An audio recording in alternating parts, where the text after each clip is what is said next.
Hello friends, welcome back to my channel. நான் தான் உங்க டெல்லி தமிழ் பொண்ணு. இன்னைக்கு என் பையனோட ஸ்கூல் லஞ்ச் பாக்ஸ் ரெசிபி என்னன்னு பார்க்கலாமா? உருளைக்கிழங்கு சாண்ட்விச் தாங்க. பொட்டேட்டோ சாண்ட்விச் தான் பண்ண போறேன். நான் வந்து ஒரு 3 உருளைக்கிழங்கு எடுத்துர்க்கேன். அதை நல்லா பாயில் பண்ணி அதை நல்லா மேஷ் பண்ணி எடுத்து வச்சிருக்கேன். அப்புறம் வந்து பாத்தீங்கன்னா panல கொஞ்சமா எண்ணெய் ஆட் பண்ணிக்கிறேன். எண்ணெய் நல்லா காஞ்ச உடனே இதுல சீரகம் சேர்த்துக்கிறேன். கருவேப்பிலையும் சேர்த்துக்கிறேன். இப்போ சின்னதாக கட் பண்ணி வச்சுருக்க பச்சை மிளகாயும் சேர்த்துக்கிறேன். இப்போ பொடி பொடியாக கட் பண்ணி வச்சுருக்க வெங்காயத்தையும் சேர்த்துக்கலாம்.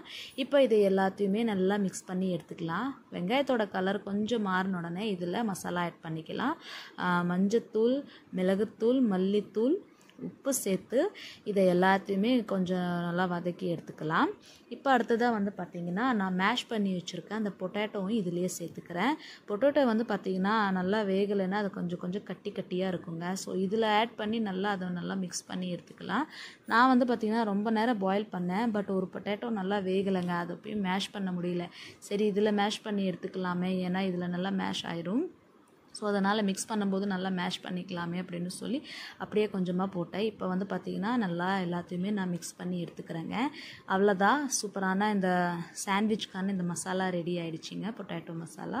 இப்போ அடுத்ததாக வந்து பார்த்திங்கன்னா நான் வந்து ஒரு 2 ப்ரெட் எடுத்திருக்கேன். நீங்கள் ப்ரௌன் ப்ரெட் இருந்தால் அதுவும் யூஸ் பண்ணிக்கலாம். என்கிட்ட வந்து பார்த்திங்கன்னா ஒயிட் ப்ரெட் இருந்தது.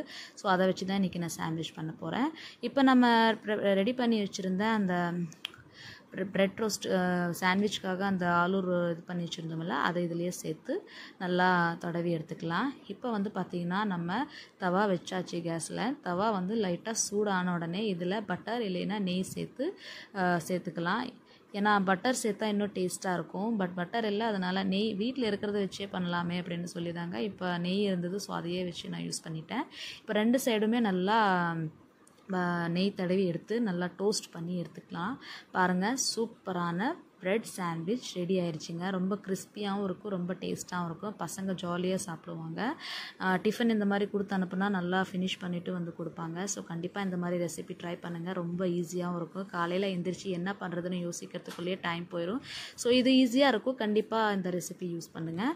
இந்த ரெசிபி உங்களுக்கு பிடிச்சிருந்துன்னா மறக்காமல் லைக் பண்ணுங்கள், கமெண்ட் பண்ணுங்கள், ஷேர் பண்ணுங்கள். என்னோடய சேனலுக்கு நீங்கள் புதுசுன்னா மறக்காமல் என்னோடய சேனலை சப்ஸ்கிரைப் பண்ணி என்னை சப்போர்ட் பண்ணுங்கள் ஃப்ரெண்ட்ஸ். அப்போ தான் நான் போடுற ரெசிபிஸ் எல்லாம் உங்களுக்கு நோட்டிஃபிகேஷன் கிடைக்கும்.